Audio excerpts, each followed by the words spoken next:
بلوچستان کے ضلع نوشکی میں سیکیورٹی فورسز کا انٹیلیجنس بیسڈ آپریشن، فتح ہندوستان کے 7 دہشت گرد ہلاک، ایک خودکش بمبار بھی شامل، دہشت گردوں کا ٹھکانہ بھی مکمل طور پر تباہ۔ شمالی وزیرستان کے علاقے رزمک میں بھی سیکیورٹی فورسز کا ایکشن، فتنہ الخوارج کے 5 دہشت گرد ہلاک۔ فائرنگ کے تبادلے میں پاک فوج کے میجر حافظ احسان الہی شہید ہو گئے۔ وزیر اعظم شہباز شریف کی نواز شریف سے ملاقات، ملک کی مجموعی اور سیاسی صورتحال پر تفصیلی تبادلہ خیال۔ نائب وزیر اعظم اسحاق ڈار بھی ملاقات میں موجود تھے۔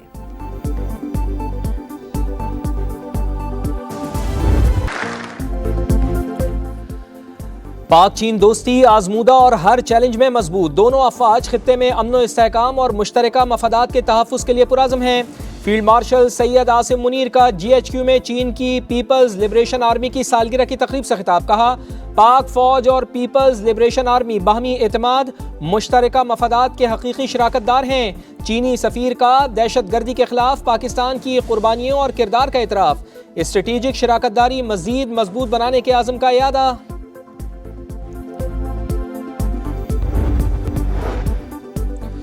افغان طالبان رجیم کی گرفت کمزور، صوبہ بدخشاں میں مزاحمت کا زور، مزاحمتی گروپس نے نئے حملوں کی ذمہ داری قبول کر لی۔ ریڈیو فری یورپ کے مطابق شمالی افغانستان طالبان رجیم کے لیے سیکیورٹی چیلنج بن چکا۔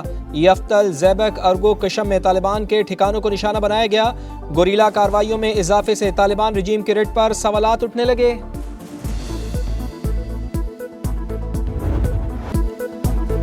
ایران پر نئی الغار کی تیاری، امریکی صدر نے نئے حملوں کا حکم دے دیا۔ وال اسٹریٹ جرنل کے مطابق نئے حملے آج رات سے شروع ہونے کا امکان، اسرائیل بھی حملوں میں شریک ہوگا۔ دباؤ کا مقصد ایران کو مذاکرات کی میز پر لانا ہے۔ پینٹاگون کا ایران پر ممکنہ حملوں پر تبصرے سے انکار، کہا صدر کی ہدایات پر کسی بھی وقت کارروائی کے لیے تیار ہیں۔ ایران پر حملہ ہوا تو پورے خطے کو پتھروں کے دور میں بھیج دیں گے، ایران کی وارننگ۔ قومی سلامتی کمیٹی کے ترجمان ابراہیم رضائی نے کہا نتین یاہو نے ایران کو شکست دینے کا خیال ٹرمپ کے دماغ میں ڈالا، امریکہ احمقانہ اقدام اٹھانے سے گریز کرے۔ خاتم الانبیاء بریگیڈ کے اعلیٰ کمانڈر میجر جنرل علی عبداللہی کہتے ہیں جارحیت کر کے بھاگنے کا دور ختم ہو چکا، امریکہ جنگ کی آگ بھڑکانا چاہتا ہے، خطے کے ممالک چالاکی کو سمجھیں۔ وزیر خارجہ عباس عراقچی کا کہنا ہے کہ سپریم لیڈر کی ہدایات کے مطابق ایرانی مفادات کے تحفظ کے لیے کوششیں جاری رکھی جائیں گی۔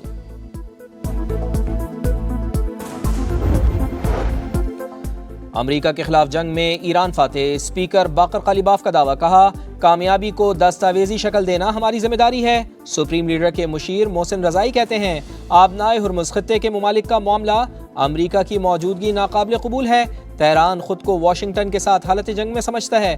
سپریم نیشنل سیکیورٹی کونسل کے سیکرٹری محمد باقر ذوالفقار کہتے ہیں امریکی اشتعال انگیزی سے آبنائے ہرمز کی بندش مزید سخت ہوگی، واشنگٹن کے اقدامات کے نتائج عالمی معیشت، امریکی ووٹرز کو بھگتنا پڑیں گے۔ ایران جنگ امریکہ کو مہنگی پڑ گئی، پینٹاگون کو میزائل دفاعی انٹرسیپٹرز کی شدید قلت کا سامنا، امریکی عسکری حکام جوابی کارروائی سے متعلق فیصلہ نہ کر پائے، اہم دفاعی ذخائر کی بحالی میں کم از کم 3 سال لگ سکتے ہیں، امریکی حکام کی رپورٹ۔ فاکس نیوز کے مطابق پینٹاگون کے لیے ہنگامی فنڈنگ میں سے $18.2 ارب مختص کیے گئے، رقم پیٹریوٹ سسٹم، ٹاماہاک کروز میزائلز اور تھاڈ دفاعی نظام پر خرچ کی جائے گی۔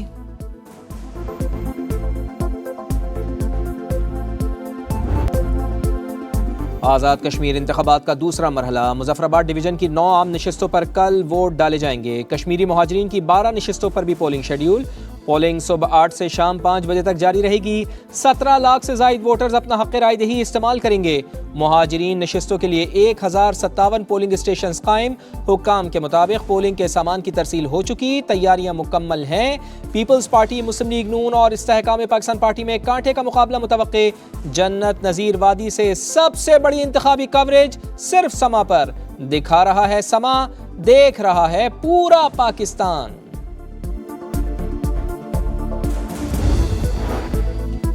مسلم لیگ نون ہمیشہ دھاندلی سے اقتدار میں آئی، 2024 میں نواز شریف، شہباز شریف، مریم نواز اپنے سیٹ پر ہارے، یہ مانگے تانگے کی حکومت میں بیٹھے ہیں ہم نہیں، پیپلز پارٹی رہنما سعید غنی نے لفظوں کے تیر برسا دیے، کہا سندھ کے عوام اور منتخب لوگ کہتے ہیں نئے صوبے بنانے کی کوئی ضرورت نہیں، تو پنجاب سے کسی کو حق نہیں کہ نئے صوبے بنانے کا کہے۔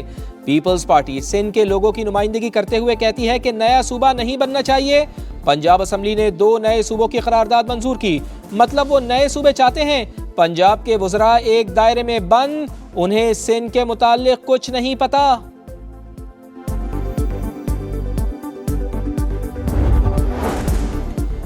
وزیر داخلہ نے اعتراف کر لیا، ملک نہیں چل رہا، ملک کو اندر سے درست کرنا شروع کریں، ایک دوسرے کے خلاف پرچے بنانا چھوڑ دیں۔ سابق وزیر اعظم شاہد خاقان عباسی نے خبردار کر دیا، کہا اگر ایک وزیر کہے کہ ملک نہیں چل رہا تو عوام کیا سوچیں گے؟ سیاسی تناؤ اور انتشار ختم ہوگا تو ہی ملک ترقی کرے گا، اگر سارے سیاستدان کرپٹ ہیں تو ملک کون چلائے گا؟ ایم کیو ایم کی نئے صوبوں کی حمایت۔ متحدہ سربراہ خالد مقبول صدیقی کہتے ہیں نئے یونٹس بننے چاہیے، ناقابل تقسیم اگر کچھ ہے تو ملک ہے۔ فاروق ستار کا نئے صوبوں کے قیام کے لیے ریفرنڈم کرانے کا مطالبہ۔ مصطفیٰ کمال نے کہا ایک وفاق اور 4 صوبوں کا نظام مؤثر انداز میں نہیں چل رہا، ملک میں نئے انتظامی یونٹس بنانا ضروری ہے، یہ ہماری خواہش نہیں مجبوری ہے۔ لوگوں کو دہلیز پر وسائل نہیں مل رہے، بد انتظامی کی وجہ سے لوگ ریاست کے خلاف کھڑے ہیں۔ نظام کی تبدیلی کی بات کرتے ہیں، سب نے مل کر کام خراب کیا، باتیں کرنے سے مسائل حل نہیں ہوتے۔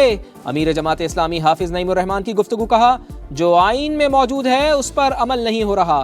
پیپلز پارٹی اور نون لیگ میں نورا کشتی چل رہی ہے۔ بلاول بھٹو نے فارم 47 کی بات کی، وہ خود فارم 47 کی پیداوار ہیں۔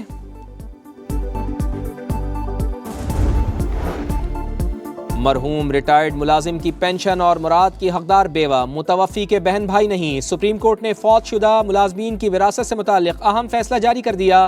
پشاور ہائی کورٹ کا فیصلہ برقرار، صرف قانونی وارث ہونا بہن بھائیوں کو متوفی ملازم کی پینشن کا حقدار نہیں بناتا۔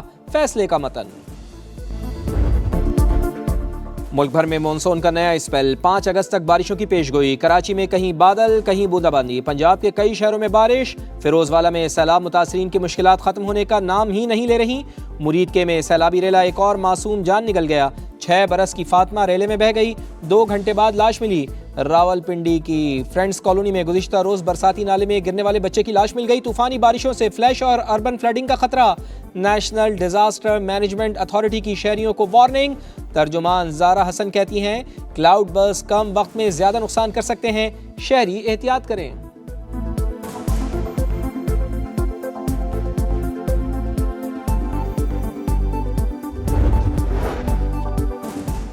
نوجوان تاجر میر رضا کے قاتلوں کی تلاش، کراچی پولیس نے گلستان جوہر کی نرسری سے ملازم کو حراست میں لے لیا۔ ملازم نے مقتول کا موبائل اپنے پاس رکھ لیا تھا، فون پر سم لگائی تو پولیس کو خبر ہو گئی۔ تفتیش حکام کا 50% سے زائد کیس حل کرنے کا دعویٰ۔ پوسٹ مارٹم رپورٹ کے مطابق میر رضا کو ایک گولی سینے کے قریب ماری گئی، لاش کو جلانے کے شواہد نہیں ملے۔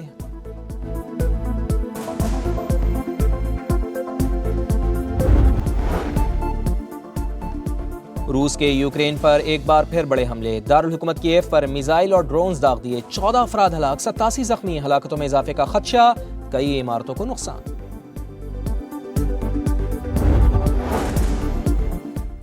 سوہانے مستقبل کے خواب کی قیمت زندگی، مراکش سے اسپین میں داخل ہونے کی کوشش کے دوران ہلاک تارکین وطن کی تعداد 67 ہو چلی، متعدد افراد سمندر میں ڈوب گئے، کئی بھگدڑ کے باعث جان کی بازی ہار گئے۔